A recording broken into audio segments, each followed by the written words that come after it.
함께 기도하실 때 회중을 대표해서 신명섭 한수지사님께서 기도하시겠습니다.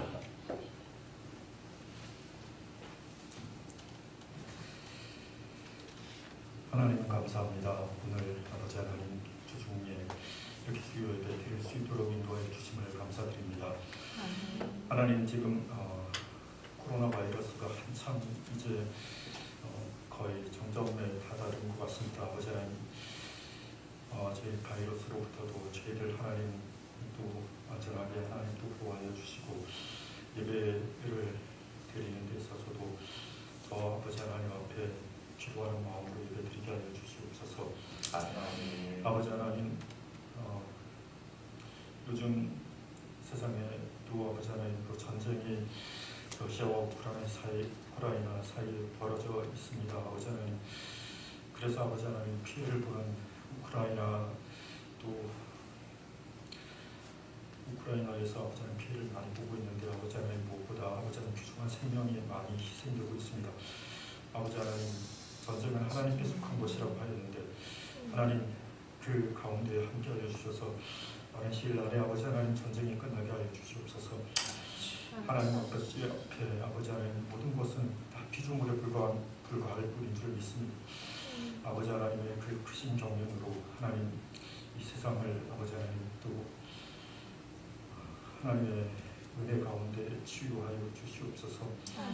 하나님 아버지 오늘 드려지는 예배 가운데에서도 하나님 함께하여 주시고 하나님의 성령이 아버지 하나님 이 가운데 또 함께하여 주셔서 하나님 목사님이 전해주시는 그 말씀 가운데도 저희들이 한마디 한마디 놓치지 않고 그 말씀을 하나님의 그 말씀으로 그대로 받아들여서 저희들이 아버지 하나님 세상에 나가서도 힘있게 아버지 하나님 생활할 수 있도록 하나님 힘 주시옵소서.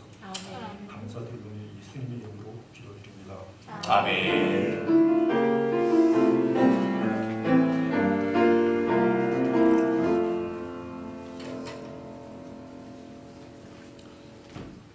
하나님께서 우리에게 주시는 말씀입니다. 고린도전서 4장 1절로 2절의 말씀입니다.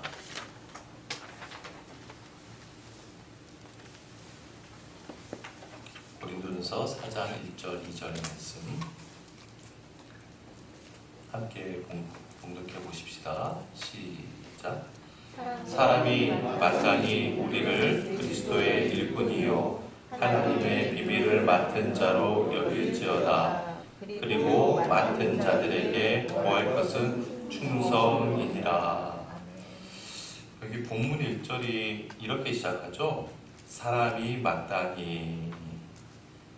이 마땅히라고 하는 이 말이 헬라어 원문에는 후토스라고 기록이 되어 있는데 이 후토스라고 하는 말은요 그러므로라는 뜻입니다. 후토스가 뭐라고요? 그러므로. 그러니까 마땅히는 그러므로라는 의미가 됩니다. 그러니까 원문에는 이 후토스가 4장 1절 제일 앞에 나와 있어요.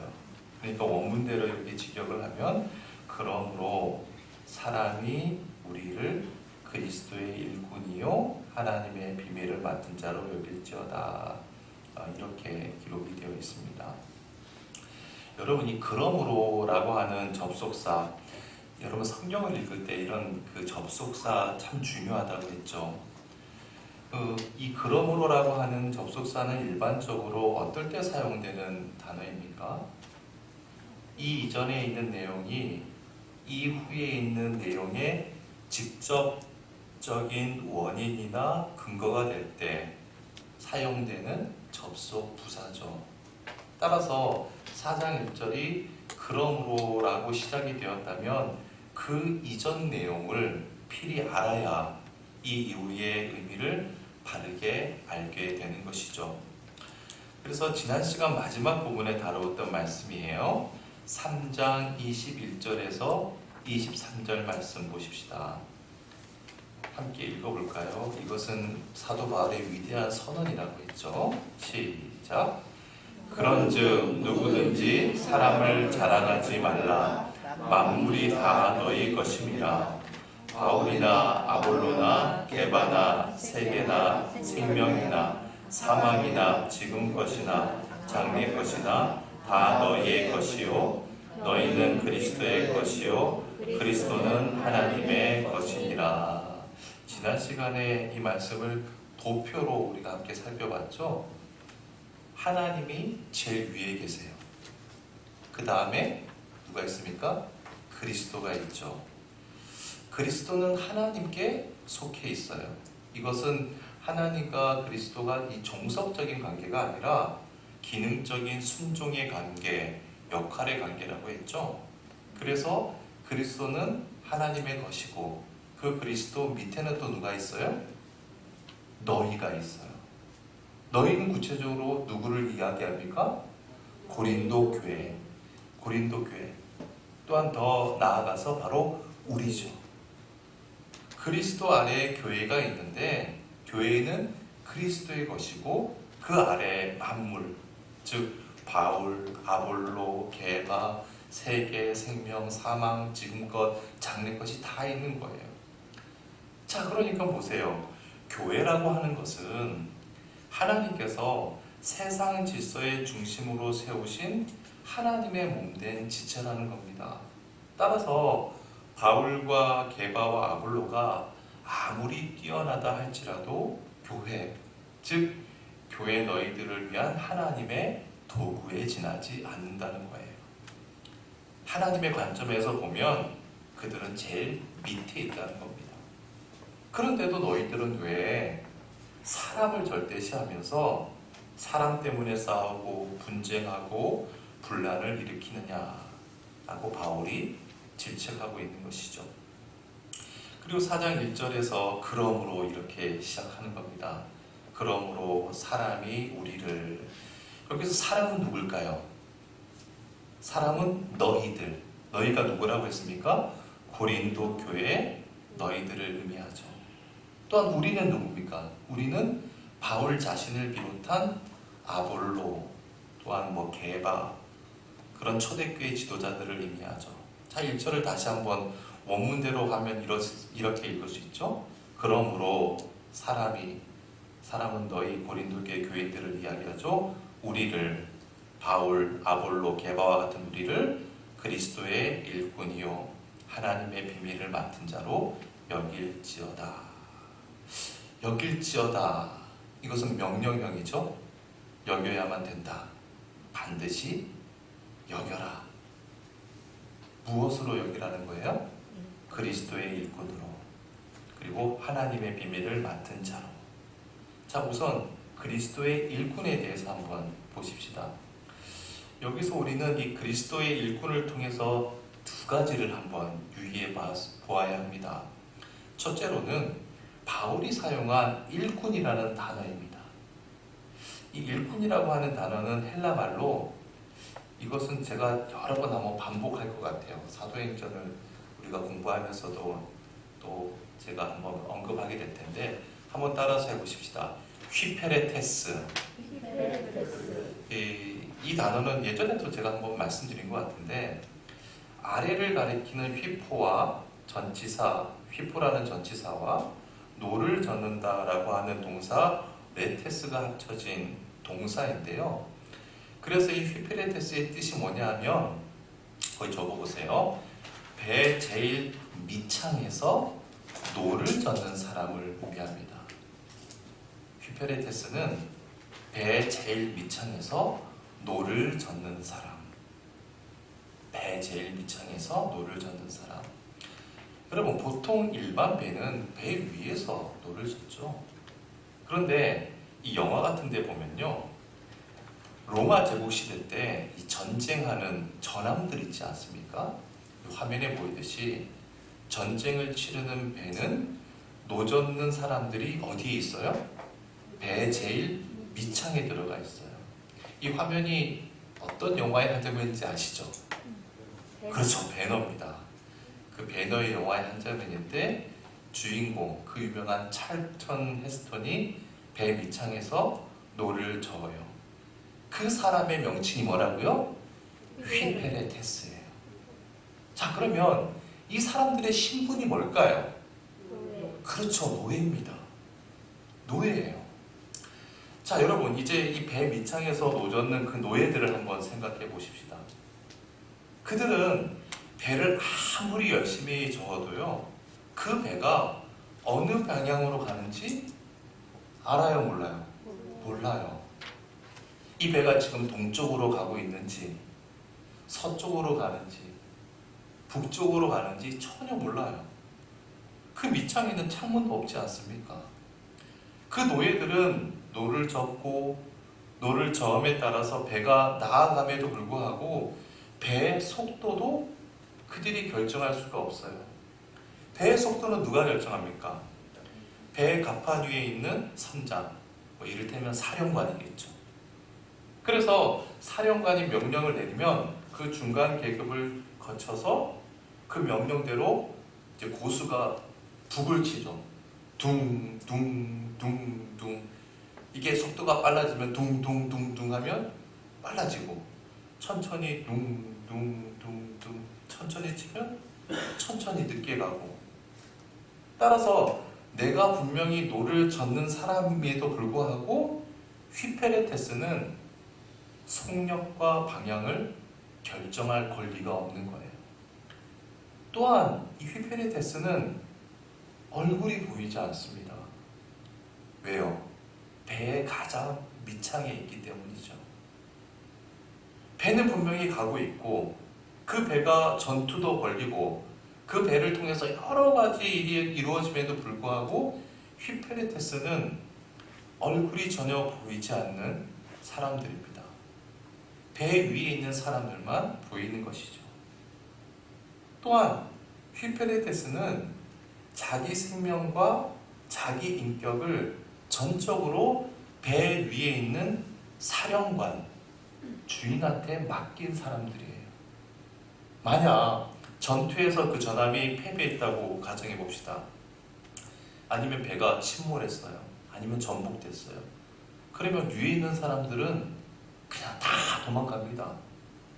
그런데 이 휘페레테스들은 배 밑창에 있을 뿐만 아니라 발과 손이 어떻게 돼 있을까요?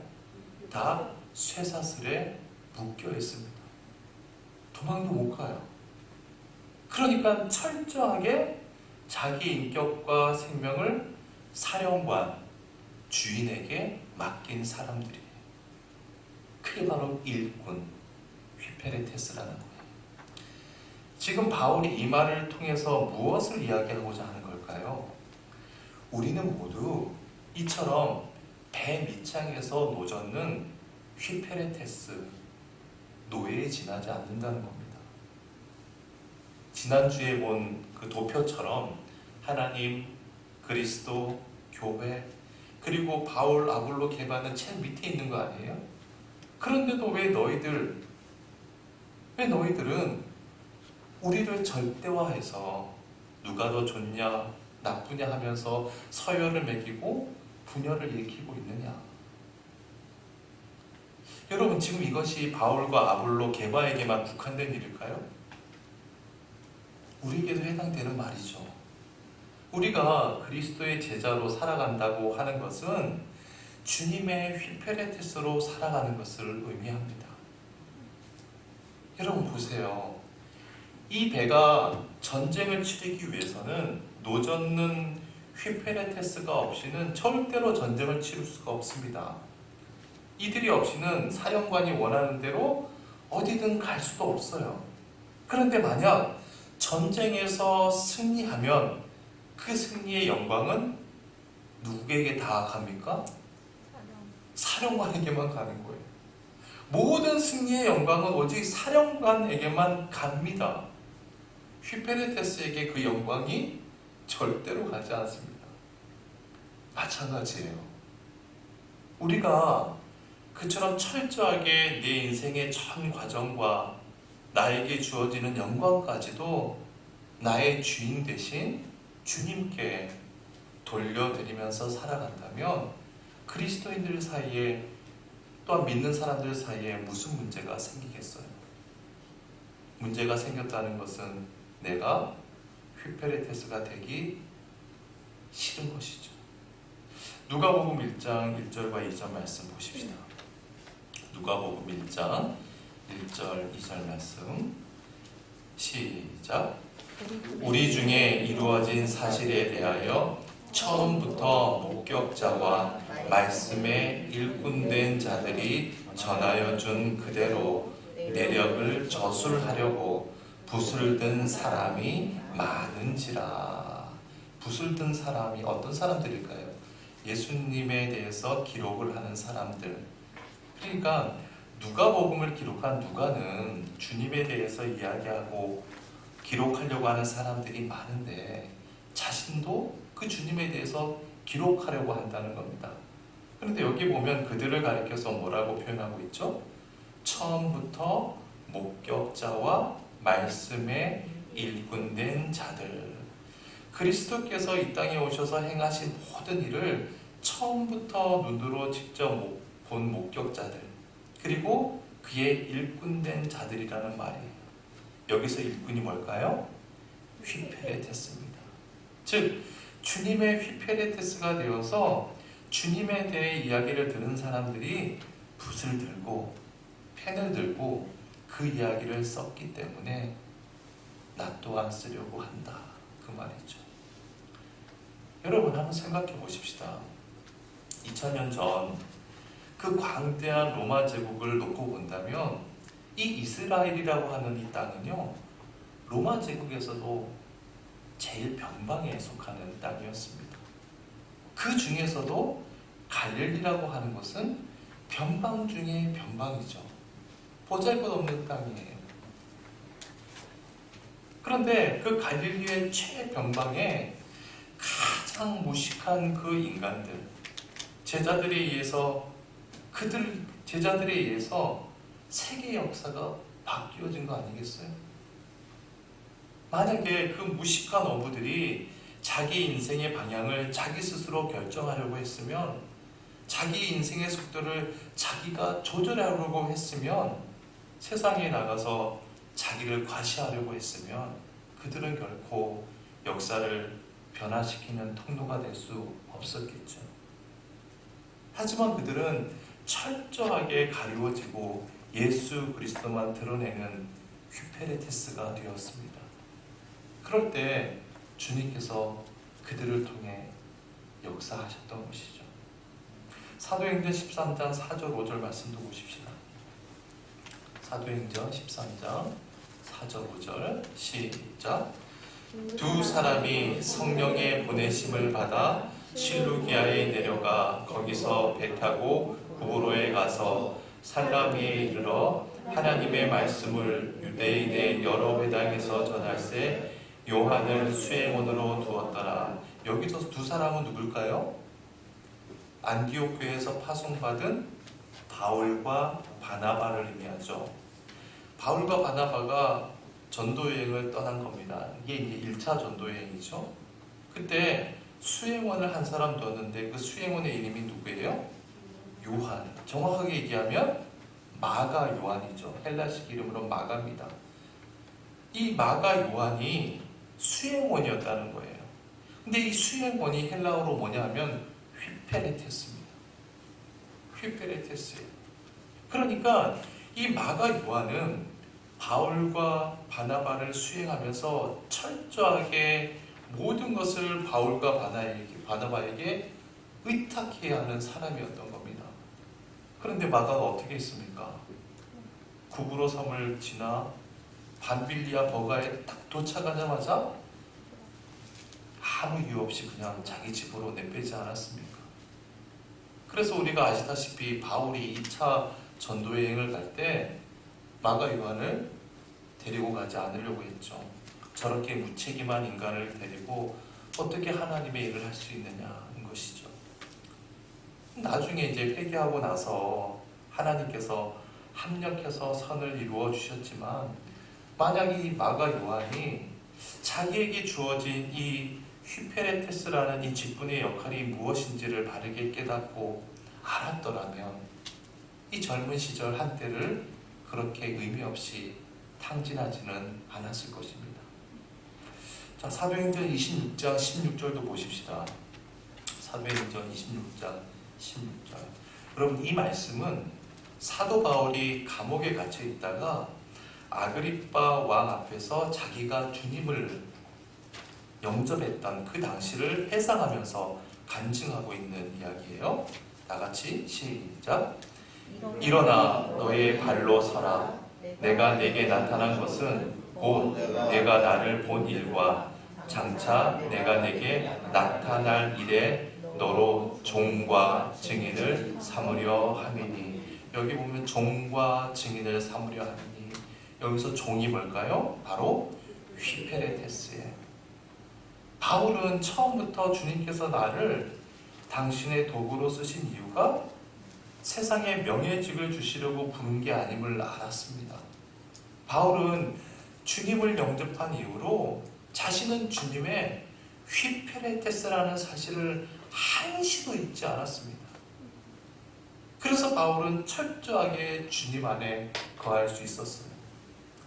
바울이 기록한 이 바울서신을 여러 번 읽다 보면 바울의 표현 중에 주 안에서, 주 안에라는 말이 여러 번 반복되지 않습니까? 그러면 생각해 보세요. 내가 주님 안에 휘페레테스가 되어서 주님 저 밑에 내가 거하고 오직 주님만 보이게 된다면 어디를 가든지 무슨 역사가 일어나는 거예요? 결국에는 주님의 역사만 일어나는 거예요. 지금 내가 걷고 있지만, 내가 어딘가에 가고 있지만 내 안에 주님만 보이는 거 아니겠어요? 그래서 어디에 가든 바울은 그 진리의 역사를 알았던 것입니다. 뿐만 아니라 이 그리스도의 일꾼이라고 하는 이 말 중에서 또 한 가지 우리가 유의해야 할 것이 있습니다. 일꾼은 일꾼이에요. 그런데 누구의 일꾼이에요? 누구의 일꾼? 그리스도의 일꾼이에요. 다 같이 그리스도의 일꾼. 그리스도의 일꾼. 바울이 고린도 교회에 강조하고 있는 것이 뭘까요? 내가 너희들을 위해서, 내가 너희들을 섬기는 이유는 그리스도의 휘페레테스이기 때문에 너희를 섬기는 것이지 너희의 종이기 때문에 너희를 섬기는 것이 아니라는 거예요. 그럼 잘 보세요. 바울은 계속해서 너희를 위한 그리스도의 종이라고 자기를 표현했지 한 번도 그리스도를 빼고 너희의 종이라고 말하지 않았습니다. 여러분, 내가 누군가를 섬길 때 내가 그리스도의 휘페레테스임을 자각하고 그리스도를 위해서 누군가를 섬긴다면 혹여나 그 사람이 나의 섬김을 오해할 수도 있어요. 곡해할 수도 있어요. 아무리 그래도요, 우리는 절대로 상처받지 않습니다. 자존심 상하지 않을 수 있어요. 상대가 아무리 형편없는 인간처럼 보이고 내 앞에서 형편없는 짓을 해도 우리는 그 사람에 대한 그 소망을 버리지 않을 수 있습니다. 왜요? 왜 그렇습니까? 나를 통해서 역사하시는 주님께서 나 같은 죄인을 살리신 것처럼 그 사람도 살릴 것을 믿기 때문이죠. 그래서 사도 바울이 갈라디아서 2장 20절을 통해서 이렇게 고백하지 않았습니까? 다 같이 내가 그리스도와 함께 십자가에 못 박혔나니 그런즉 이제는 내가 사는 것이 아니요 오직 내 안에 그리스도께서 사시는 것이라.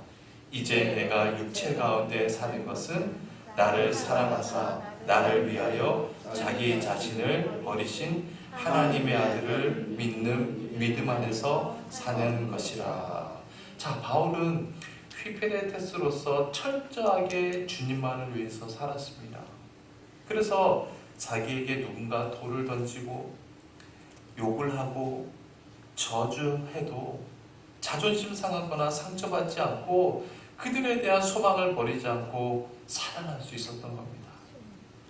자, 1절 하반절입니다. 1절 하반절. 하나님의 뭐라고 합니까? 비밀을 맡은 자로 여길지어다. 자, 여기에서 이 비밀이라고 하는 말은 헬라어로 미스테리온이라고 해요. 다 같이 미스테리온. 미스테리온. 자, 이 말은 우리가 이미 한번 다뤘던 거죠. 고린도전서 2장 1절을 볼 때 묵상했던 단어인데 2장 1절 말씀 다시 읽어볼까요? 시작. 형제들아 내가 너희에게 나아가 하나님의 증거를 전할 때에 말과 지혜의 아름다운 것으로 아니하였나니. 여기서 하나님의 증거가 미스테리, 비밀 혹은 신비라고 했어요. 즉 하나님의 지혜라고 하는 것은 신비롭고 비밀스럽다는 겁니다. 여러분, 왜 하나님의 진리, 하나님의 지혜가 비밀이고 신비겠어요? 그때 우리가 이렇게 이런 예를 들면서 함께 나눠보았죠. 개와 우리와의 관계를 생각해보면 쉽다고 했습니다. 사람들이 개를 사랑해서 반려견으로 집에서 사람처럼 사랑하며 키우며 살아갑니다. 그런데 그 개의 입장에서 볼 때 인간은 정말 신비스럽고 비밀투성이 아니겠어요? 개의 관점에서 보면 자동차를 몰아요. 비행기도 타요. 하늘을 날아가고 달나라도 막 정복한단 말이에요. 이것은 개의 입장에서 보면 납득이 안 가는 거죠. 전부 미스테리예요. 왜 미스테리로 보일까요? 개가 아무리 똑똑하다 하더라도 개는 우리 인간과는 비교 불가능할 정도로 저급한 짐승이기 때문이죠. 그런데 하나님과 우리 인간과의 차이는요, 우리와 개의 차이와는 비교 불가능할 정도로 더 큰 차이라고 하지 않았습니까? 왜 그렇습니까? 개와 우리 인간은 하나님의 피조물이잖아요. 똑같은 피조물이에요. 하지만 하나님과 우리 인간의 차이는 창조주와 피조물, 영원한 자와 유한한 자, 그런 차이예요. 비교 불가능하죠. 따라서 하나님의 진리 자체가 우리 인간에게는 미스테리예요. 따라서 이 미스테리를 인간이 자기의 능력과 자기의 판단으로 알 수 있을까요? 절대 알 수가 없죠. 중요한 것은 인간에게 비밀일 수밖에 없는 하나님의 이 비밀을 하나님께서는 당신의 말씀을 통해서 이 땅에 보내신 독생자를 통해서 우리에게 계시해 주셨다는 겁니다. 그래서 이 비밀은 계시된 비밀이라고 해요. 계시된 비밀. 누구도 알 수 없는 것이 아니라 하나님의 은혜 속에서 알려고 하는 사람들에게는 모두 밝혀지는 계시예요. 여러분 생각해 보세요. 우리가 그 창조주의 구원의 비밀, 그 진리의 비밀을 우리가 어떻게 알고 지금 이 수요일 저녁에 이 자리에 나와 있게 되었습니까? 하나님께서 당신의 은혜 속에서 우리에게 계시해 주셨기 때문이잖아요. 계시해 주셨기 때문이죠. 그러면 바울은 지금 여기에서 뭘 주장하려고 하는 걸까요? 우리는 주님의 휘페레테스일 뿐만 아니라 하나님의 비밀을 알게 된 것까지도 내 능력이나 내 지식이 아니라 철저하게 하나님의 은혜 속에서 이루어진 것이라는 사실입니다. 따라서 우리가 높여야 할 분은 하나님이신데 왜 너희들이 나 같은 바울이나 아볼로나 게바와 같은 사람들에게 그냥 연연해서 그렇게 대립하고 분열하고 있느냐라고 바울은 질책하고 있는 것이죠. 자, 이제 2절 말씀 보십시다. 2절 말씀 우리가 너무나도 잘 아는 말씀이죠. 다 같이 시작. 그리고 맡은 자들에게 구할 것은 충성이니라. 하나님의 휘페레테스로서 사명을 맡은 자, 하나님의 비밀을 맡은 자, 그들에게 구할 것은 뭐예요? 충성이라는 거예요. 여러분 이 2절의 그 원문을 보면 이게 이제 수동태 형식으로 쓰여 있어요. 그러니까 본인이 의식하든 의식하지 않든 원든 원치 않든 간에 이 은혜가 주어진 자는 무조건 반드시 충성해야 한다는 거예요. 은혜의 응답은 충성으로서 바로 하나님께 대한 응답이 된다는 것입니다. 여러분, 많은 분들이 그리스도를 위해서 충성을 합니다. 제가 지난번에 이제 봉사에 대해서 말씀을 나누었는데, 여러분 잘 보세요.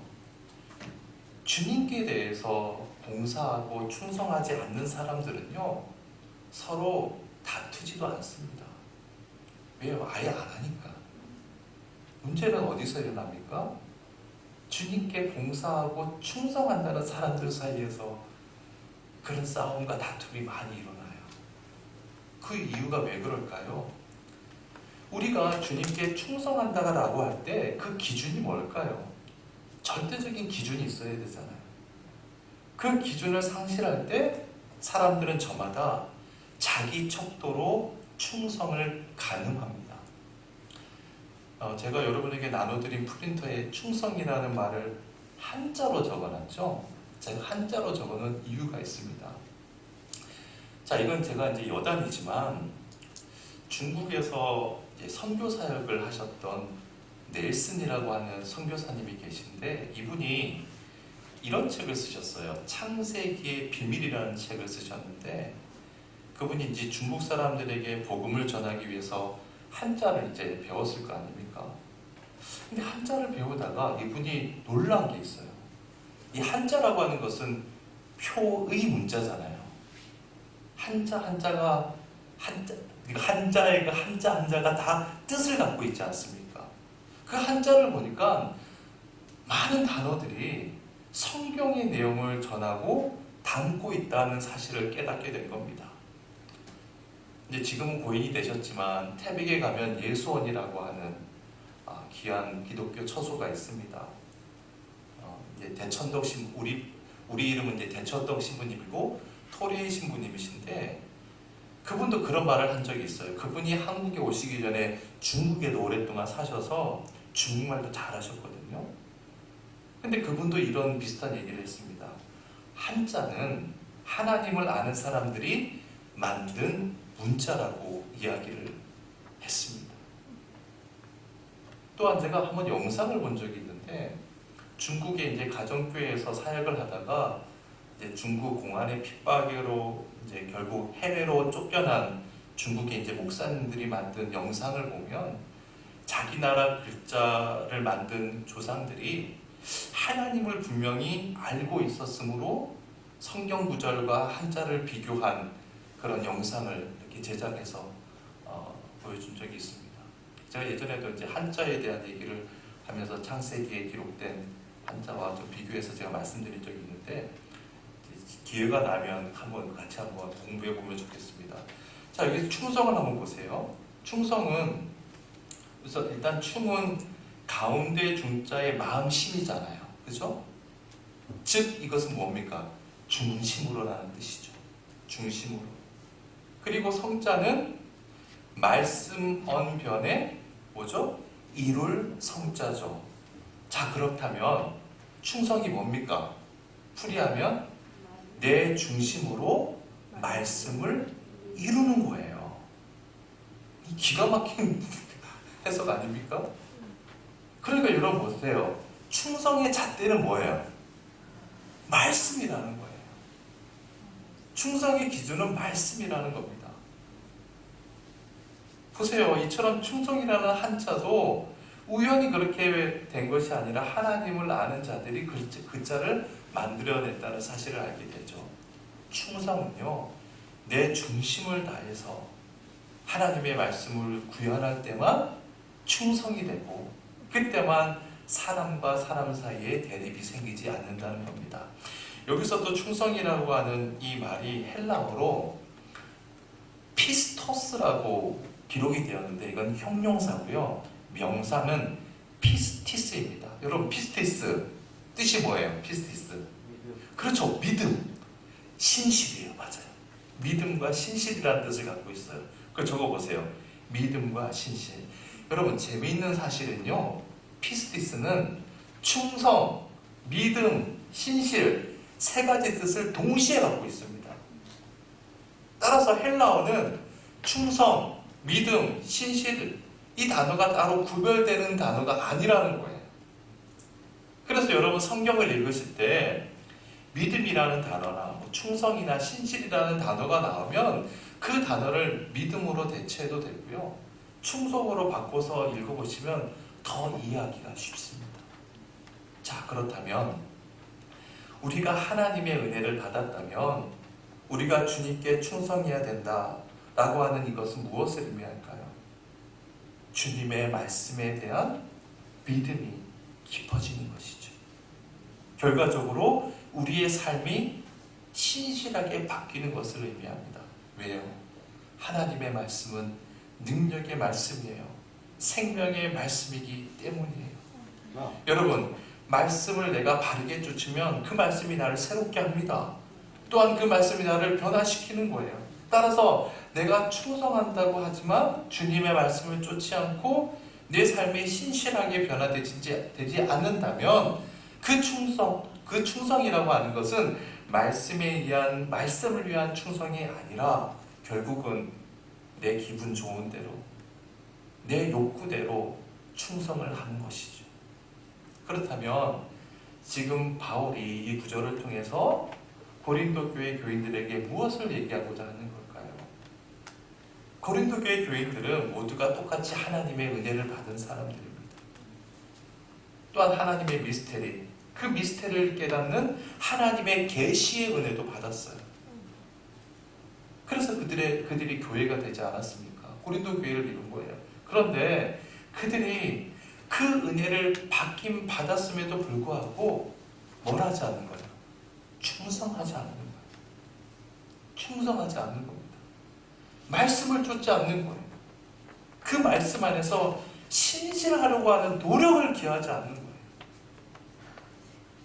따라서 너희들이 하나님 말씀 안에서 신실하게 변화되어 간다면 지금처럼 교인들 간에 그런 상처를 서로 주고받겠느냐 라고 바울이 이야기하고 있는 것이죠. 사랑하는 여러분, 아무쪼록 우리 모두가 하나님의 비밀을 맡은 자로서 주님의 휘페레테스로서 말씀을 중심으로 충성하는 신실한 주님의 일꾼들이 다 되시길 축원해 드립니다. 찬송가 336장 함께 부르겠습니다.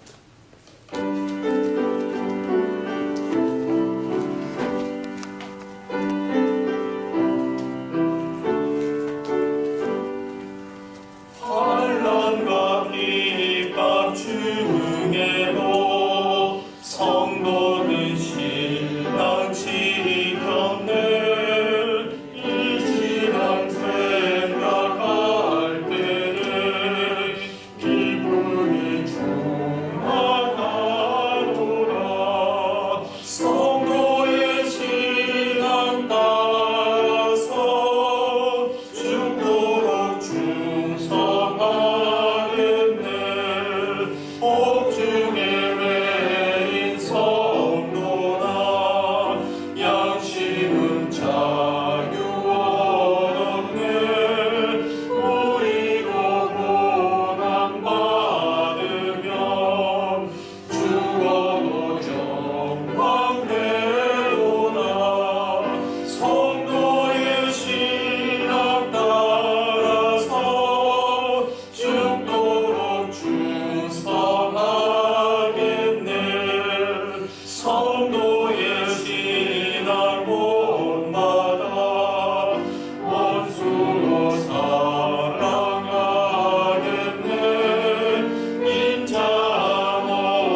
일꾼이요 하나님의 비밀을 맡은 자로 여길지어다.